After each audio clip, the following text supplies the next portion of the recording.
ఆమె 2020 సంవత్సరముల క్రితము మానవ అవతారిగా రక్షకుడైన యేసుస్వామి కన్య గర్భమున జన్మించిన వారై ఉంటుండగా, దేవుని బిడ్డలారా జాగ్రత్త గమనించండి.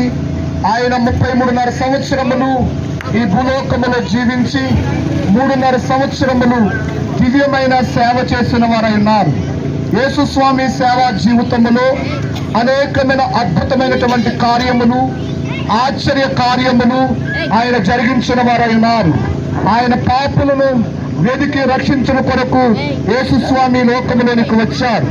యేసుస్వామి సేవా జీవితములో మరణించిన వారిని సైతము యేసయ్య బ్రతికించిన వారై ఉన్నారు.